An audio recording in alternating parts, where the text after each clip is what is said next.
sou Leonardo Nogueira, da Lsoft Sistemas. Seja muito bem-vindo ao nosso treinamento. Gravei esse vídeo com conteúdo adaptado de uma palestra que já fiz algumas vezes presencialmente. O conteúdo é um pouco longo, porém tratamos de assuntos importantes em relação à segurança da informação no ambiente empresarial. Citarei noções gerais sobre a segurança dos dados de uma organização. O objetivo deste conteúdo é informar e qualificar os colaboradores de forma que conheçam os riscos de perda ou vazamento de dados e saibam o que fazer para diminuí-los, mantendo assim um ambiente computacional seguro. Vamos lá? Em relação à segurança da informação, nós temos vários tipos de ataque. Vou estar passando aqui sobre os principais tipos de ataques que acontecem no ambiente corporativo. E um dos principais é o malware. O malware é um código malicioso, é um software, né, nocivo, e ele é desenvolvido por uma pessoa que já tem a intenção de promover um ataque ou um prejuízo a uma organização ou até a variadas empresas sem ser uma específica. Normalmente, os tipos de ataques também eles vão chegar por diferentes meios, por e-mail, através de dispositivo móvel, os celulares, né, através do tráfego na internet, assim como meio de exploits. Exploits são falhas em um determinado software, uma determinada tecnologia que vai estar com uma falha, onde essa falha é explorada pelo atacante. Normalmente a gente pensa que o ataque vai ser só direcionado a empresas grandes, mas nem sempre. O atacante, às vezes o tamanho da empresa não importa, até mesmo porque é, ele pode estar buscando uma possível vítima sem saber identificar especificamente quem que é aquela vítima. Ele vai estar buscando a vítima através de explorando uma falha. Para qualquer hacker, uma empresa, ele não vai ver ela como um nome, a empresa A, B ou C. Ele vai estar identificando ela através do endereço IP na internet. Então, simplesmente você é um endereço IP para um hacker. Ele vai estar explorando uma falha através do endereço IP e fazendo a invasão dessa forma. É, os invasores geralmente eles vão utilizar ferramentas automatizadas, né, que vão buscar esses endereços IP na internet e identificar esses endereços onde tem essas falhas. E aí, através dessas falhas, eles vão conseguir acesso na rede empresarial. Outra forma também que é muito utilizado é através de e-mails que a gente chama de phishing. Esses e-mails, através de phishing, nós vamos detalhar também como que funciona e também é uma coisa muito comum. Os ataques através dos exploits, o exploit, né, ele é um termo que em português significa explorar. É uma forma de explorar um defeito, uma falha ou uma vulnerabilidade, né, a fim de causar um comportamento acidental ou imprevisto em um software ou hardware. Tal comportamento inclui coisas como ganhar o controle do sistema ou provocar falhas. Já o phishing, eles são tentativas de obtenção de informação através de uma suplantação de identidade. Ou seja, os criminosos vão tentar se passar por uma outra pessoa, né, onde ele vai induzir o usuário a inserir informações que vão dar ele acesso na rede corporativa, num software, ou alguma outra informação, até mesmo uma senha de um Facebook, uma senha de um Instagram, de uma conta do Netflix. Então, tem vários tipos de tentativa de phishing. O phishing, no caso aqui, é um termo que ele vem do inglês fishing, né? Com FI, né? De pesca. É, utilizaram esse phishing com a PH, né? No caso, pela semelhança entre as duas técnicas, servindo-se de uma isca para apanhar uma vítima. Então, ou seja, o e-mail falso, ele é uma isca para apanhar os dados de uma vítima. Também é feita engenharia social utilizada com o objetivo de enganar um utilizador, explorando vulnerabilidades da internet.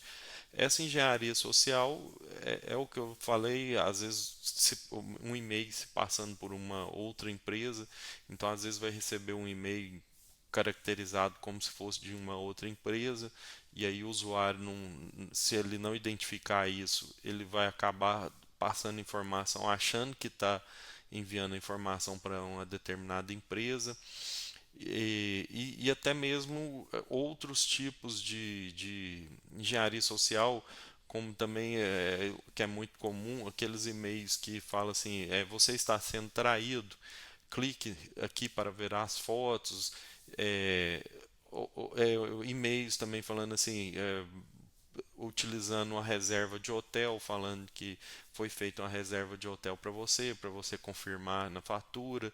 Então, são artifícios que os criminosos utilizam para enganar os usuários. Aqui eu tenho alguns e-mails de exemplos de phishing. Esse aqui, ó, por exemplo, ele está falando assim, ó, sua caixa postal ultrapassou o limite de armazenamento e passará a não receber novas mensagens. Efetue agora mesmo a atualização de sua conta de e-mail. Então, que ele está se passando aqui? Ele está se passando pelo administrador do servidor de e-mail da empresa, e aí a pessoa, às vezes acreditando ser uma mensagem do administrador do servidor de e-mails, ele fez esse botão aqui, atualizar o e-mail, onde ele vai chamar um software malicioso para ser instalado no computador da vítima, onde ele vai ter conseguir, provavelmente ele vai conseguir acesso no computador. A gente pode observar que sempre a gente tem que passar o mouse em cima desses links assim, ó, e identificar da onde que é a URL, o endereço que está apontando, para a gente verificar se realmente é o endereço do próprio autor do e-mail, né? Ou se trata de um e-mail que está se passando por uma outra pessoa. Então, uma das formas da gente tentar identificar um e-mail fraudado é isso. Antes de clicar em qualquer URL desse e-mail, a gente passar o mouse, verificar, conferir a URL para ver se é uma URL idônea, se é o verdadeiro autor. Aqui tem um outro e-mail, também um outro exemplo, utilizando a Caixa Econômica Federal. Aí falando que a assinatura eletrônica expirou e tal, e que você precisa de atualizar. Aí normalmente aqui é a mesma coisa. Você vai clicar aqui em atualizar a assinatura, ou ele vai baixar alguma coisa, instalar no seu computador de forma maliciosa, ou então você vai ser direcionado para uma página falsa, onde vai se passar pelo site da Caixa Federal, solicitando você digitar os dados da sua conta e fazer dessa forma o envio dos dados da sua conta, incluindo a senha, né, para os criminosos. Aqui ó, a gente tem outro exemplo também de phishing do Mercado Pago, utilizando um modelo de e-mail do Mercado Pago. E aí vocês podem ver também ó, que quando a gente passa o mouse em cima do validar dados aqui, o botão, ou esse aqui não reconhece esse acesso, aí vocês vão ver que está sendo direcionado por uma URL que não tem nada a ver com o Mercado Livre.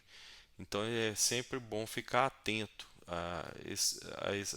esses botões, esses links que vêm nesses e-mails maliciosos, né? Além do que também observar no conteúdo do e-mail, né, de quem que está vindo, se é da caixa realmente do autor daquele e-mail, E uma forma também que a gente é fácil da gente identificar, porque normalmente, por exemplo, o Mercado Pago ele vai te mandar um e-mail e vai falar assim, olá, e o seu nome, entendeu? Então ele vai estar sempre te identificando no próprio e-mail, no corpo do e-mail.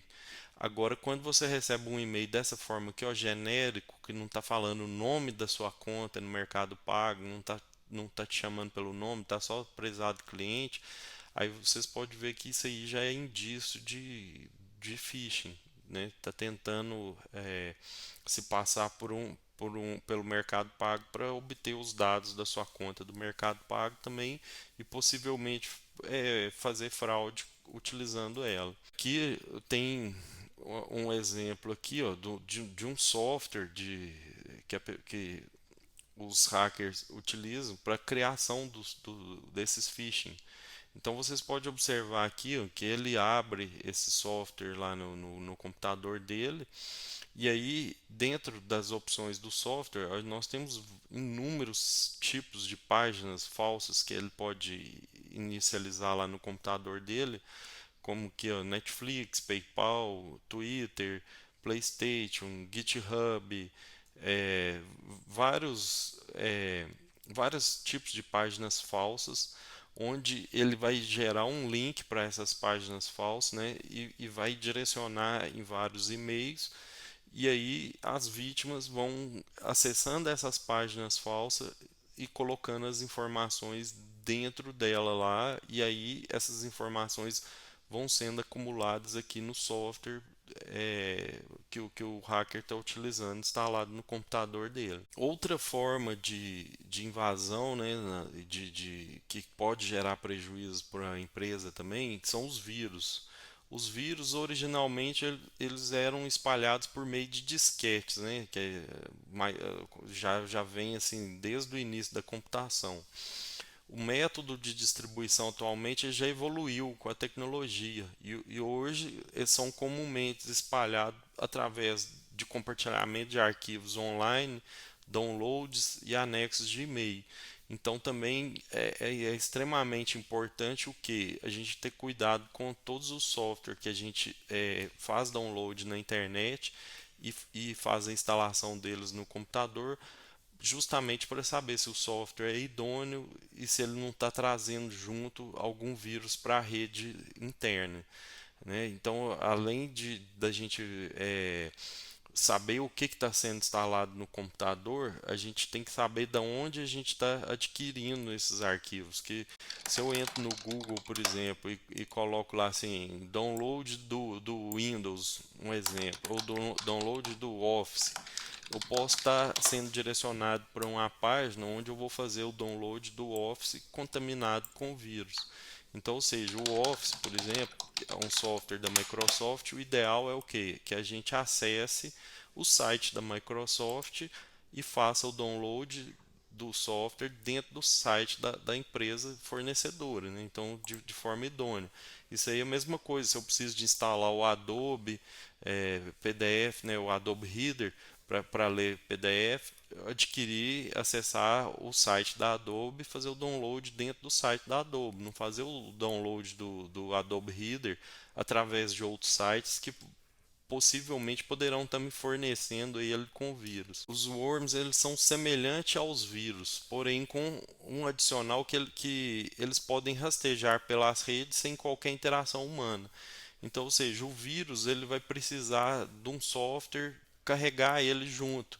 Então, igual deu um exemplo, a gente pode baixar lá o Adobe Reader contaminado com o vírus e aí o vírus ficar no computador e vai dar acesso, né, para um hacker que é computador, ou pode causar qualquer outro tipo de problema no próprio computador, né? E aí com isso ele prejudicar a empresa, prejudicar o funcionamento de um software, trazer prejuízo.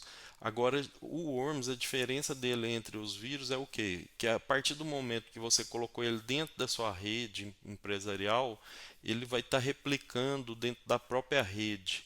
Então, o que vai acontecer? Ele vai começar a passar de um computador para o outro sozinho, sem necessidade de interação humana. E aí é um problema muito maior, porque quanto maior a rede, vai contaminar mais computadores, mais dispositivos, às vezes até sem ser computadores, porque também pode contaminar, dependendo do worm, ele pode contaminar roteadores, standalones, né, são os DVRs que gravam imagens em câmeras IP. Então, assim, o Worms ele pode ser uma ameaça bastante grave para um ambiente empresarial. Já os cavalos de Troia, ele também são semelhantes aos vírus, né? A forma como eles são distribuídos, eles vão estar anexados a algum outro software ou vai estar se passando por um software. Por exemplo, pode ser um software para você fazer alguma coisa, tipo, eu vou baixar na internet um software para gravação da câmera, por exemplo. Aí, de repente, esse software ele pode ter embutido nele um cavalo de Troia. O que, que é o cavalo de Troia? Ele vai assumir o controle daquele sistema infectado e vai abrir o acesso para o invasor. Aí o invasor, através da internet, vai conseguir acesso no computador localmente, né? E, e aí o cavalo de Troia também ele é muito utilizado para que o invasor, o controlador desse cavalo de Troia, forme botnets, que é o que nós vamos falar em seguinte. Aqui eu estou com a tela mostrando também como que tem o software que o hacker utiliza para a criação de um cavalo de Troia. Então não é uma coisa assim que requer tanto conhecimento técnico para estar sendo criado. O hacker vai simplesmente abrir um software lá, selecionar as configurações que ele quer que funcione o cavalo de Troia. Ele vai selecionar, por exemplo, qual que vai ser o endereço IP, a porta, onde ele vai receber as informações, qual que vai ser o nome do arquivo que vai se passar por um outro software. E aí ele vai, inclusive, aqui, ó, gerar um arquivo executável, que nesse caso aqui, ó, desse exemplo, ele nem foi detectado pelo antivírus. E aí, a partir do momento que o, a vítima executa aquele cavalo de Troia, o hacker já passa a ter acesso no computador dele, ó, podendo gravar o microfone, é, abrir a webcam, entendeu? Então ele vai abrir um vídeo chat, né? Vai fazer uma chamada de vídeo para a própria vítima. Ele tem como listar as webcams para ver quantas webcams que tem ligada no computador. Ele pode fazer, tirar uma foto de uma webcam. Ele pode fazer um stream a partir da webcam. Então tem, além da webcam também, ele pode controlar o próprio computador, pegando informações do sistema local, é, buscando é, bases de dados que tenham passwords no computador. Então você vai ter acesso completo no computador. Como eu falei, né, sobre as botnets, a partir do momento que um invasor consegue instalar um cavalo de Troia, seja num computador ou num dispositivo de um usuário, é, ele vai poder formar uma botnet que são vários computadores ou vários dispositivos que estão contaminados com aquele cavalo de Troia. A palavra botnet ela vem dos termos robot e network, né? Então, ou seja, é o robô mais a rede. Então, ou seja, eu tenho uma rede de robôs, por isso que é o botnet. É, essas botnets, ela vai ser um grupo de equipamentos que estão conectados à internet e cada um deles executando um ou mais software, comunicando com outros dispositivos, né, e a fim de executar determinada tarefa. Então, isso aí é, na verdade, a mesma coisa se o hacker estivesse montando um exército de robôs, né? Esses robôs vão ser computadores, câmeras, roteadores que tiverem infectado com o software malicioso e o o controlador dessa botnet vai estar colocando esses robôs para trabalhar a favor dele. E como que é esse trabalho? Nem sempre o usuário vai perceber. Você pode ter lá uma câmera IP contaminada e participando de uma botnet, ela vai continuar gravando as imagens, você vai continuar utilizando a câmera normalmente, mas ao mesmo tempo o controlador daquela botnet vai estar utilizando a capacidade de comunicação daquela câmera com a internet para promover alguma atividade. Pode ser para promover um ataque a uma determinada rede, pode ser utilizado para fazer mineração de criptomoedas. Então tem várias finalidades que a pessoa pode utilizar uma botnet. E todas elas, né, vai ser geralmente de forma maliciosa. Atualmente teve uma botnet com o nome Persirai, que ela foi detectada pela Trend Micro. Ela foi, por exemplo, ela ataca mais de 1.000 modelos de câmera IP.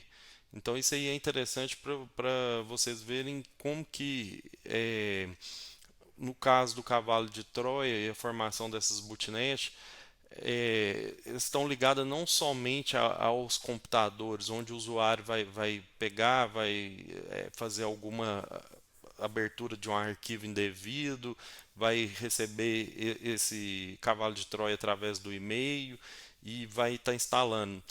Vocês podem ver que no caso de câmera IP, por exemplo, normalmente elas vão ser contaminadas através de exploits, que são falhas no próprio sistema da câmera IP, onde o hacker consegue acessar, explorar aquela falha, instalar o cavalo de Troia dentro daquele equipamento e formar a botnet. Então, vocês veem como que é grave, que tem mais de 1.000 modelos de câmera que pode estar participando dessa botnet. É, esse software que ele é instalado, né, inclusive ele tem código aberto chamado Mirai e já atacou o mercado em 2016. Ou seja, é uma coisa já conhecida, mas como tem muitos fabricantes de equipamento, câmera IP, roteadores, fabricantes de menores, né, que às vezes são fabricantes que muitos deles são importadores da China de equipamentos, eles não atualizam o software desses equipamentos. Então, quando é descoberto uma falha nesses equipamentos, ela passa a ser explorada ali por muito tempo.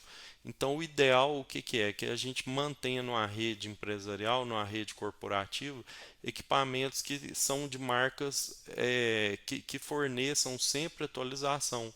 Então, ou seja, interessante a gente trabalhar com marcas que o distribuidor, o fabricante, sempre está dando esse suporte no sentido de atualizar o software do equipamento, no caso de descoberta de alguma falha, e a gente também manter esses equipamentos sempre atualizados. Isso aí num ambiente corporativo é essencial e muito importante.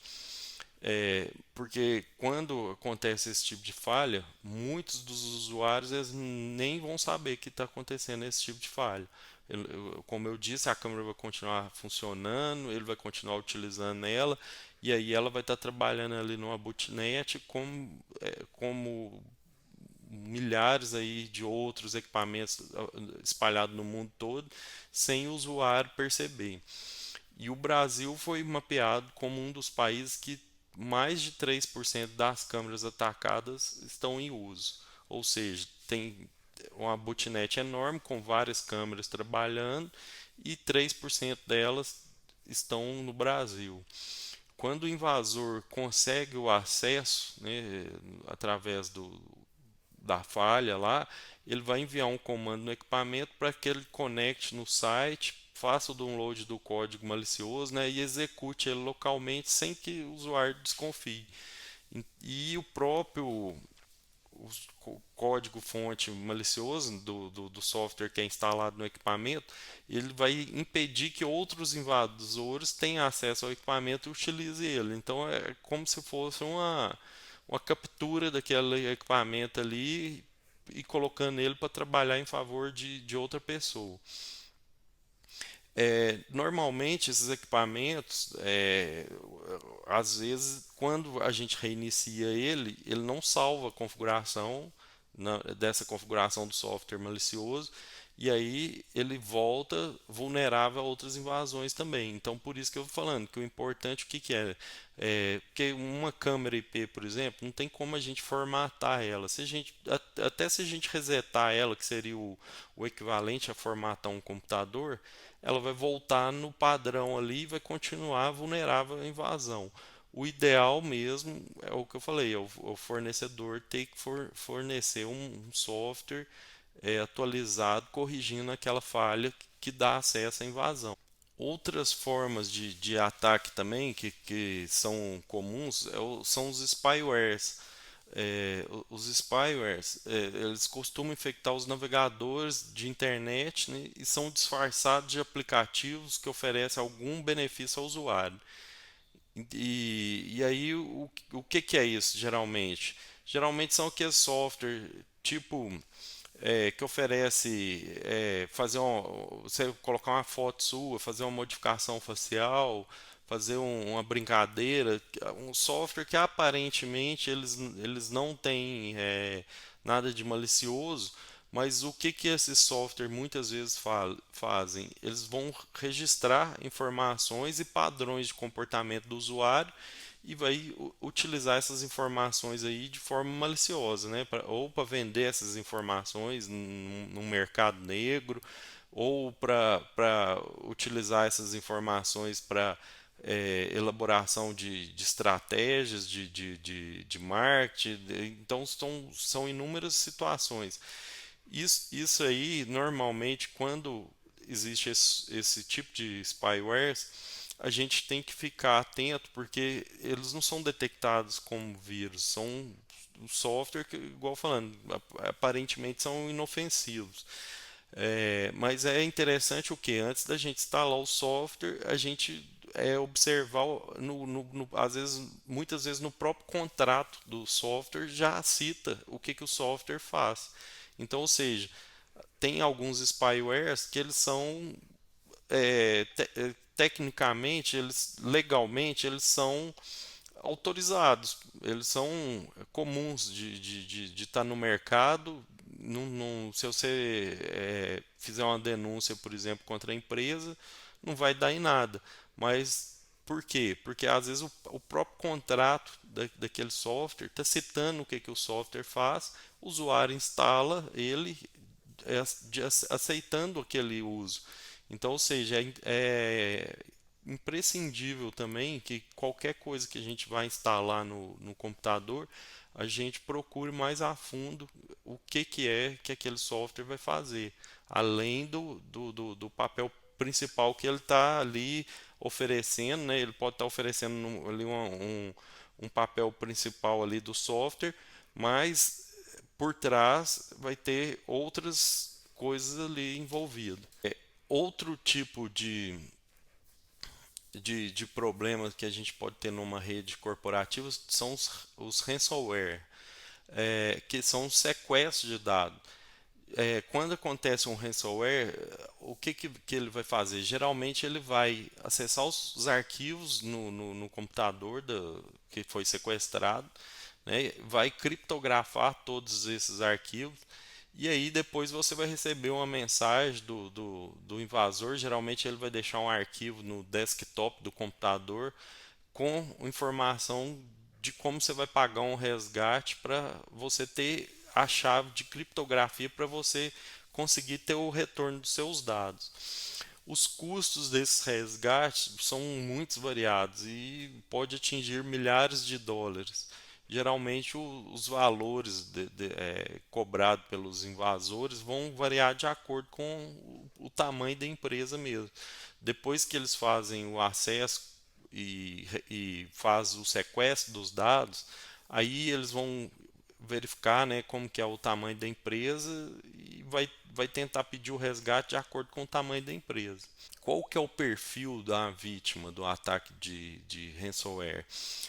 A empresa de cibersegurança, ela publicou um relatório sobre o perfil perfeito para os ataques. que geralmente são empresas dos Estados Unidos, Canadá, Austrália e a Europa que possuem faturamento alto, acima de 100 milhões de dólares. É, eles evitam setores de educação, saúde, governo e sem fins lucrativos, que são setores onde dificilmente eles vão conseguir receber os resgates, né? E ainda foi detectado que os invasores pagam às vezes até 100 mil dólares para obter acesso às redes corporativas dessas empresas.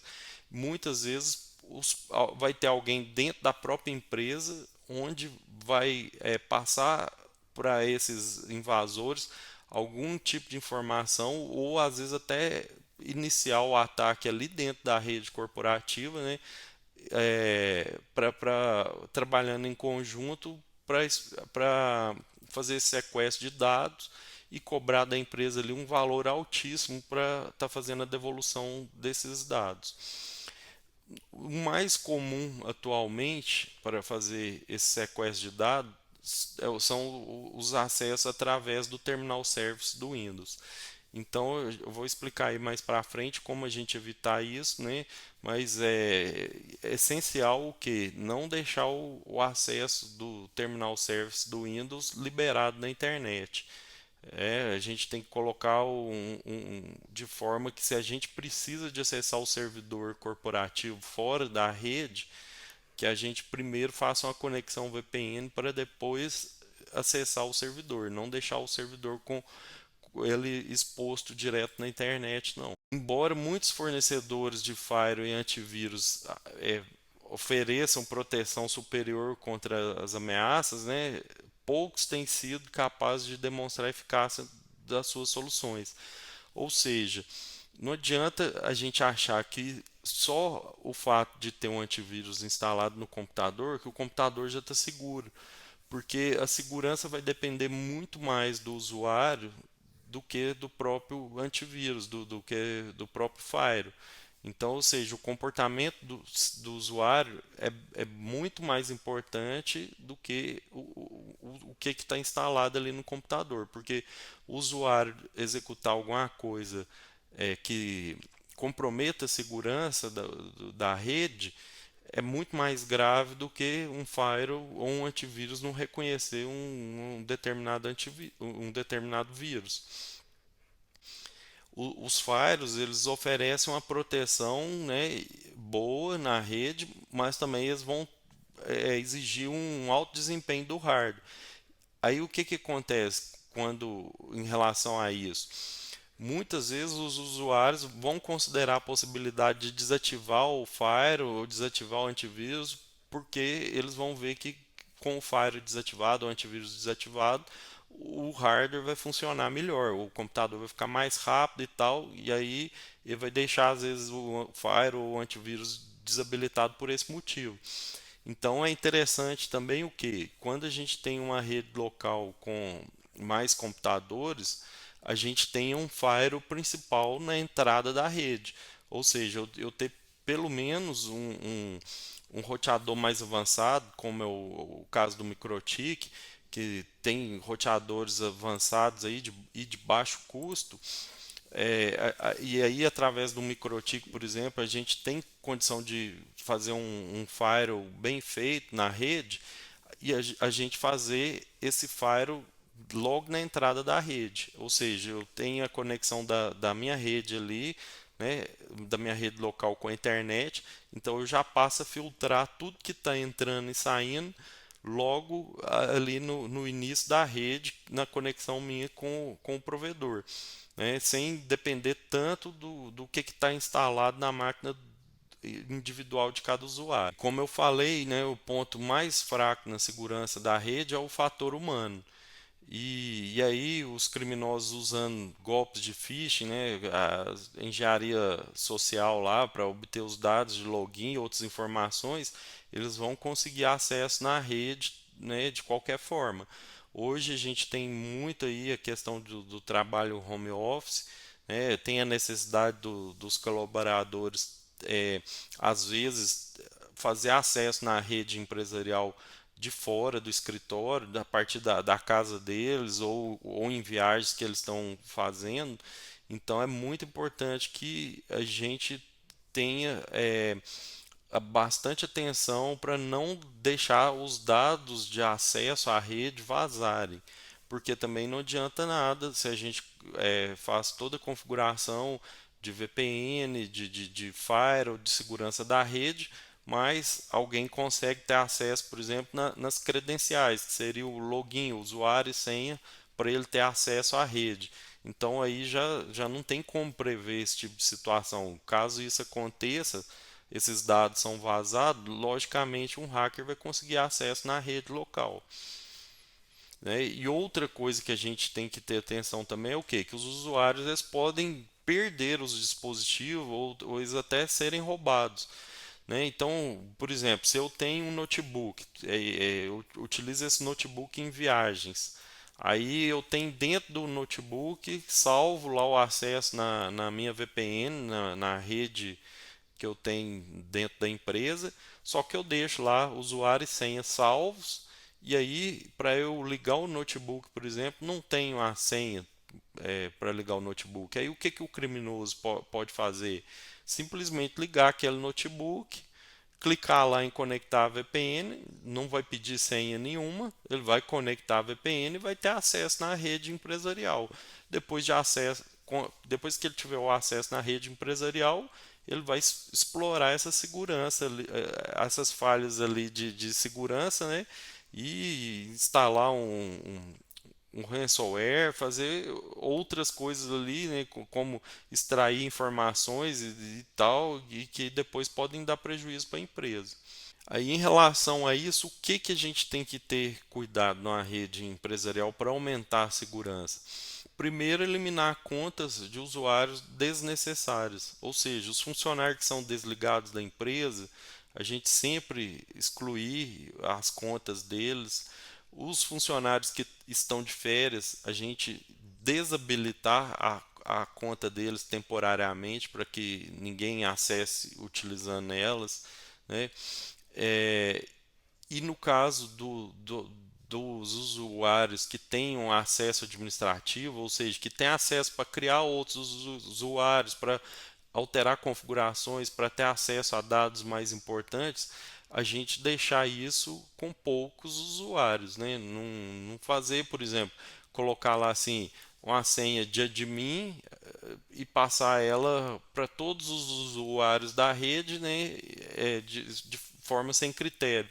Depois, se acontece até um vazamento de informação, se estava todo mundo usando aquela mesma senha ali de administrador, ninguém, não tem como nem saber quem que é que deixou vazar a informação também, né?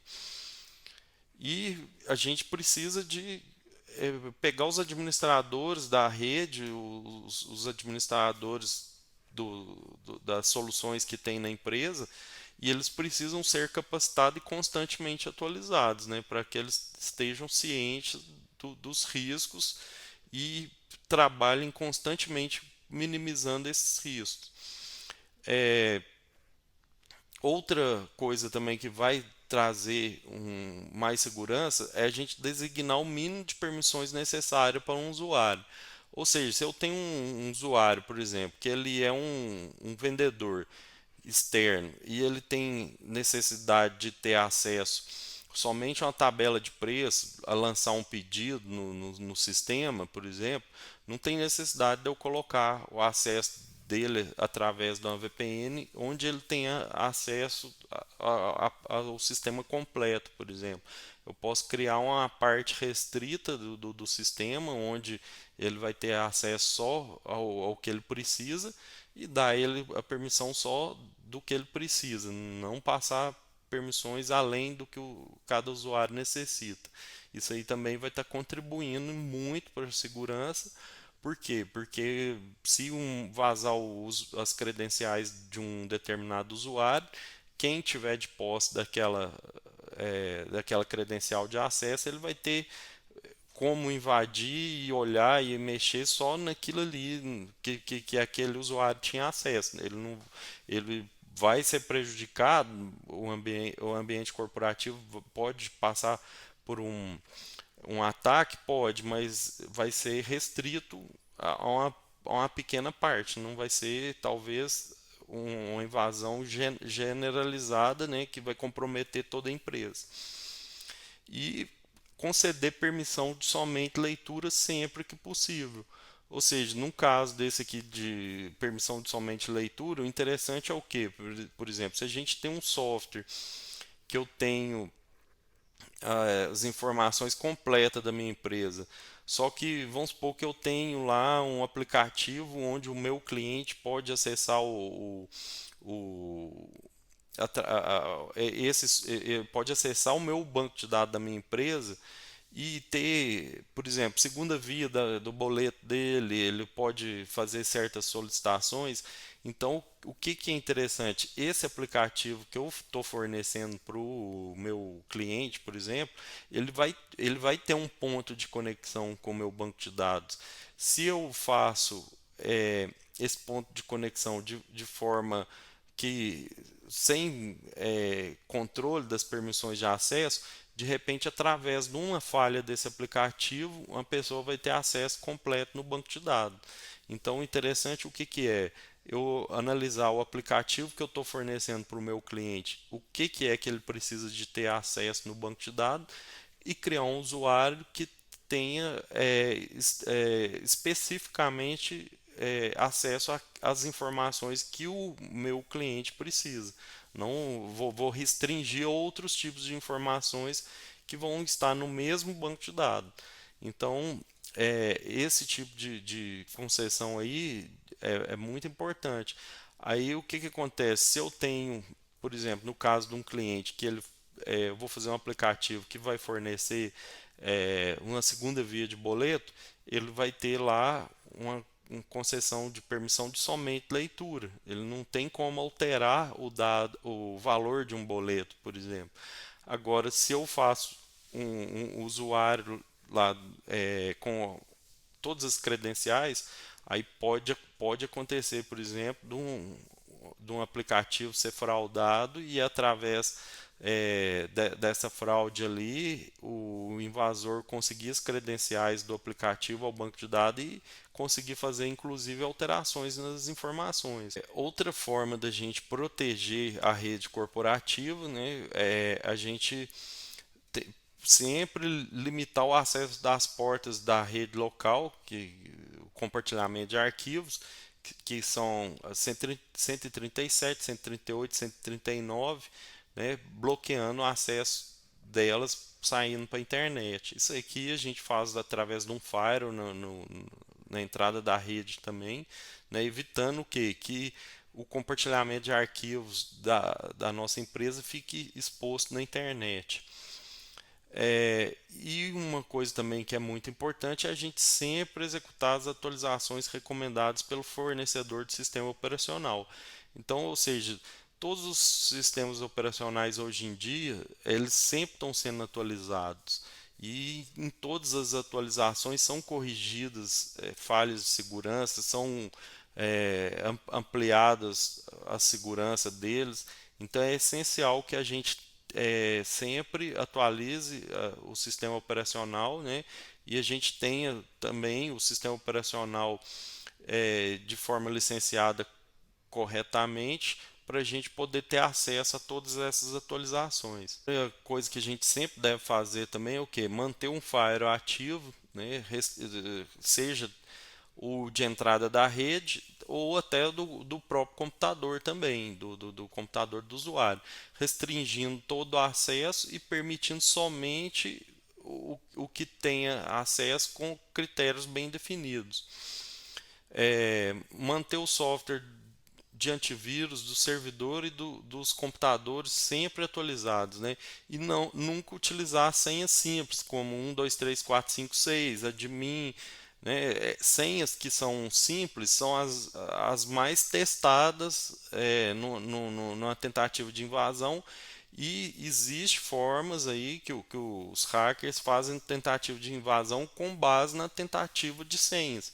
Então eles criam lá, por exemplo, um arquivo enorme com várias senhas que possivelmente podem ser utilizadas e vão tentando, né, de forma automatizada, às vezes até utilizando uma botnet, eles vão tentando acesso com várias senhas diferentes até acertar uma senha.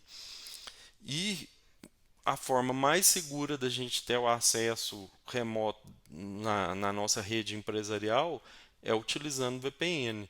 Então, ou seja, muito importante que a gente tenha, se a gente vai fazer um acesso de fora da empresa, a gente utilize uma VPN para estar fazendo esse acesso, não deixar a rede exposta na internet. Aí o que é uma VPN? A VPN é uma Virtual Private Network, que é uma rede particular construída sobre uma rede pública. A rede particular é o que é? A rede da sua empresa, da rede empresarial, né, que é uma rede particular, só você tem acesso nela. E já a internet, ela é uma rede pública. Então, ou seja, eu estou utilizando a minha rede particular através da estrutura da internet, que é uma rede pública. Aí, como que eu vou prover segurança nisso? Já que a partir do momento que os dados saem para a internet, eu já não tenho como controlar onde aqueles dados vão passar, é, quais os computadores que ele vai passar, é, quem que vai estar no caminho ali, que o dado trafega na internet, além dele passar em inúmeros roteadores, inúmeros computadores, ele passa em inúmeras empresas e pode ter alguma empresa aí no caminho onde pode estar filtrando esses dados, né? E aí como que eu vou garantir essa segurança? É através de protocolos, né, onde eu vou estar criptografando os dados. Então, a partir do momento que eu crio um túnel entre uma ponta e outra, pode ser entre um computador e o meu servidor, ou pode ser entre a minha matriz e a minha filial. Eu tenho que criar um túnel seguro, né, onde tudo que for sair por esse túnel, sair e entrar por esse túnel, ele vai ser criptografado e decriptografado, né? Então, dessa forma, com a criptografia, eu vou garantir que se alguém interceptar esse dado no caminho, ele não consiga fazer uso dessas informações. Do inglês cloud computing, é, a nuvem é a disponibilidade sob demanda de recursos de um sistema de computador, né, especialmente os que estão ligados ao armazenamento de dados e capacidade de computação, né? E isso tudo acontece sem o gerenciamento ativo e direto do usuário. Nuvens em grande escala, predominantes hoje em dia, geralmente têm funções distribuídas em vários locais. Justamente por isso que a gente chama de nuvem, porque não especificamente os servidores vão estar todos no mesmo local, né? Geralmente a gente nem vai saber onde estão esses servidores e eles vão poder estar distribuídos em vários locais diferentes, né? Inclusive em países diferentes, né? E aí a gente vai estar armazenando nossos dados na nuvem. A gente não sabe especificamente o local físico onde estão esses dados armazenados. Esse armazenamento de dados ele é feito em serviços que poderão ser acessados de qualquer lugar do mundo. Essa é a vantagem da nuvem, né? Que a gente tem acesso aos dados em qualquer local onde a gente tem acesso à internet. A utilização da nuvem ela permite a economia com infraestrutura de computação, né? Ou seja, a gente vai economizar no espaço físico que seria necessário para instalar ali os servidores, os computadores, né? Ter no break, ter vários equipamentos ali que vão estar relacionados ao funcionamento dos servidores, além do serviço de manutenção, da modernização dos equipamentos, que é uma coisa que constantemente tem que ser feita. Então, de tempo em tempo, a pessoa precisa de estar comprando equipamento novo para estar substituindo, né? E também questões de energia elétrica, né? Que está muito ligado aí ao bom funcionamento dos servidores.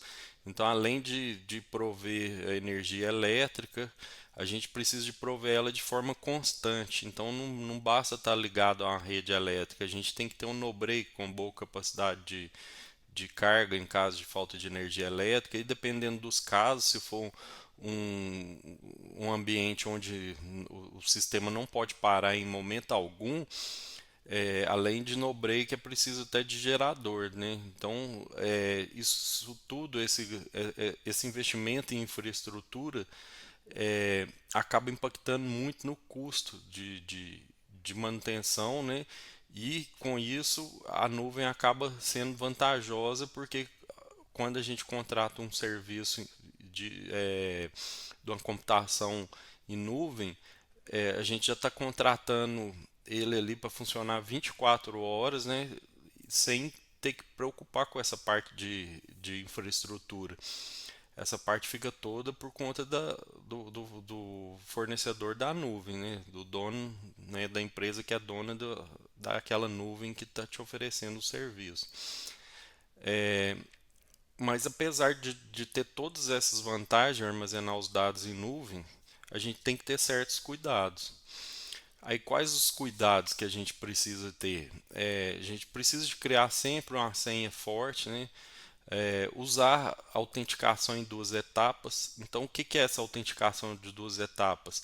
Geralmente é uma confirmação de um login através do envio de uma senha no, do, num código de autenticação ou no e-mail ou no celular. Então, por exemplo, no caso do Google, quando a gente contrata um Google Drive, por exemplo, aí tem a opção de você colocar a autenticação em duas etapas. E aí, se eu tentar acessar o Google Drive a partir de um computador novo, ele vai me mandar uma confirmação num outro dispositivo que eu já tenho, né, solicitando que eu confirme aquele acesso. Então, se uma pessoa tentar acessar o meu Google Drive, por exemplo, eu vou receber uma notificação no meu celular e ele vai conseguir o acesso no meu Google Drive só se eu confirmar essa solicitação. Entendeu? Então, se eu ver que tem alguém tentando acessar a minha conta, aí eu tenho a opção de colocar que não sou eu que estou acessando e modificar a minha senha ali na mesma hora, né? E além disso, é essencial a gente escolher um serviço confiável. Então, ou seja, a gente tem que contratar o serviço em nuvem também de uma empresa confiável. Porque o que pode acontecer se eu contratar de uma empresa que não seja confiável? Eu posso, por exemplo, contratar hoje um serviço em nuvem de uma empresa que ela está sediada num outro país longe, por exemplo, e aí de repente essa empresa fecha as portas, some do mapa, apaga os meus dados, e aí? Como que eu vou correr atrás disso? Agora, quando a gente contrata de uma empresa grande, sólida, confiável, não vai acontecer dos dados sumirem de um dia para a noite sem muitas explicações, né? É muito difícil que isso aconteça. É, Outra informação importante também é a gente criptografar as informações. Toda informação que a gente for trafegar da nossa rede local para a nuvem e vice-versa, a gente utilizar esse tráfego de informações aí de forma criptografada e fazer uma revisão periódica também dos arquivos que estão na nuvem para verificar se não tem alguém acessando os arquivos, fazendo modificação ou até mesmo inserindo outros arquivos, né? Sobre a VPN, e aí também a gente pode estar ligando a VPN para a gente estar fazendo o tráfego dos dados da nossa rede local para a nuvem. Como a VPN eu já falei, ela é uma solução utilizada para conectar os computadores da rede privada por meio de uma rede pública. E um dos principais benefícios do serviço da VPN é a segurança, porque todos os dados são trocados através de criptografia, né? E os computadores eles vão ser conectados, né, como se estivesse numa rede local. Então a gente tem a possibilidade de utilizar a nuvem em conjunto com uma VPN, né, de forma que todos os dados que vão sair da minha rede local e vão ser armazenados na nuvem e vice-versa, o que vai ser recuperado da nuvem também para a minha rede local, Eles trafegando através de uma VPN é mais seguro ainda. Então é mais garantido a gente utilizar a nuvem sempre através de uma VPN. Agora eu vou falar sobre o backup. O backup, a gente não pode depender de um backup que fica ligado direto no computador, é, de forma que a gente não remova aquele backup ali. Por quê? Vamos supor que eu faça backup só num pendrive. Aí eu tenho o pendrive ligado no computador, todo dia chego para trabalhar, faço backup nele. Todo dia, a hora que eu vou embora, faço backup nele. Tudo bem, se der um defeito no HD do computador, os dados vão estar salvos lá no pendrive, né? Vai ter como eu recuperar esses dados. Mas e se alguém chegar e roubar o computador e levar o pendrive junto? Então, como que nós vamos fazer? Se o computador apresentar uma pane elétrica, que ele queimar o HD e queimar o pendrive também. Um incêndio, pode acontecer um incêndio na empresa, num departamento, e aí queimar o computador e queimar o pendrive. Então a gente vai perder o backup. Então, ou seja, a gente não pode depender de um backup que fique ligado ininterruptamente. A gente precisa de realizar diferentes estratégias de backup. Manter diferentes cópias desses dados também de forma retroativa. Como que é isso, essa questão de cópia de dados retroativos? Por exemplo, eu vou fazer o backup em nuvem, né? Posso contratar um serviço de backup. No caso da Lsoft, por exemplo, a gente oferece esse serviço através do Lsoft Backup, onde o usuário vai estar realizando cópias de dados diariamente, mas a cada dia vai ficar mantendo os dados do dia anterior. Então, ou seja, se hoje for segunda-feira, aí eu vou ter os backups do domingo, do sábado, da sexta, da quinta, da quarta. Aí, ou seja, eu tenho vários backups retroativos. Qual que é a importância disso? A importância disso é o que? Se eu faço um backup sobre o outro, de repente, se eu tenho um dado que ele foi modificado de forma errada, uma invasão que aconteceu e alterou meus dados, e eu fizer um backup em cima do backup que eu tinha anteriormente, eu vou ter uma cópia de backup dos dados errados, dos dados que foram modificados errados. Então, ou seja, é importante que eu tenha backup de cópias de dados mais antigos também, para no caso de eu precisar de recuperar esses dados em datas anteriores. É, a gente pode fazer isso também, além de utilizar um backup em nuvem, a gente pode fazer através de um software que faz a gestão de cópias, né? Um exemplo disso é o Bacula, que o Bacula é um software que é utilizado para backup, e aí a gente tem como instalar ele num servidor e a partir desse servidor a gente manter várias cópias de várias datas diferentes. É, Sobre terceirização da infraestrutura, né, que aí vai estar bem ligado à questão da nuvem também. Contratação de data center de terceiros para hospedagem ou de uma aplicação, hospedagem de site, ou até para o colocation de um servidor ou de uma máquina virtual, isso aí vai possibilitar o acesso às informações através da internet. Então, ou seja, a partir do momento que eu contrato um data center de terceiro, que seria talvez ou para hospedar uma aplicação minha, ou até colocar um servidor físico meu em um data center de terceiro, eu vou estar economizando na questão de infraestrutura, né, que eu teria que investir numa infraestrutura boa de conexão de internet, no break, gerador e tal, e vou estar disponibilizando a minha aplicação para acesso a qualquer local, né, de forma mais fácil e mais rápida. Então também um fator muito importante a gente destacar essa possibilidade de terceirização de infraestrutura, pois existem já muitas empresas que oferecem esse serviço. No caso da Lsoft também, a gente também tem um data center onde a gente oferece o colocation de servidor e também oferece o serviço de virtualização de servidores, onde o cliente pode colocar um servidor, um Windows Server, um servidor Linux virtualizado no nosso data center. E aí ele vai funcionar de forma ininterrupta, né, com todas as manutenções por conta da Lsoft.